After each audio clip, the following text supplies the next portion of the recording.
Sunday special morning టిఫిన్‌గా పెసర వడలు తయారు చేసుకుందాం. ఆ ప్రాసెస్ స్టార్ట్ చేసుకుందాం. ముందుగా ఒక బౌల్ తీసుకొని 1 కప్ పెసల్ని నానబెట్టుకోవాలి. నేను ఈ వడలు టిఫిన్‌గా చేస్తున్నాను కాబట్టి అయితే ఈ పెసలు నేను నానబెట్టుకున్నాను. ఒకవేళ మీరు ఈవినింగ్ స్నాక్‌గా అయితే మార్నింగ్ నానబెట్టుకుంటే సరిపోయిద్ది. చూడండి, నైట్ అంతా నానబెట్టుకున్న ఈ పెసలను ఒక్కసారి క్లీన్ చేసుకుందాం. క్లీన్ చేసుకొని ఏమన్నా రాళ్ళు ఏమన్నా ఉంటే గాలించుకుంటే సరిపోయిద్ది. ఇలా రెడీ చేసిన ఈ పెసల్ని ఒక మిక్సీ జార్లో వేసుకోవాలి.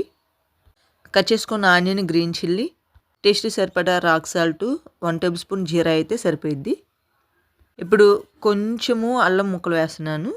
పెసర వడలు తినటం వల్ల కొంచెం గ్యాస్ ఫామ్ అయిద్దని ఫీల్ అవుతూ ఉంటారు కదా, అలాంటి వాళ్ళు అల్లం ముక్క వేస్తే అరుగుదల చాలా బాగుంటుంది అన్నట్లు అల్లం వేసాను. కొంచెం బరగ్గానే మిక్సీ పట్టుకోవాలి ఈ పిండిని. ఇలా మిక్సీ పట్టుకున్న ఈ పిండిని వడలాగా తయారు చేసుకుందాం. ముందుగా డీప్ ఫ్రై సరిపడా ఆయిల్ పెట్టేసుకొని ఆయిల్ హీట్ అయ్యాక కొంచెం కొంచెంగా పిండి తీసుకుంటూ వడలు తయారు చేసుకుందాం.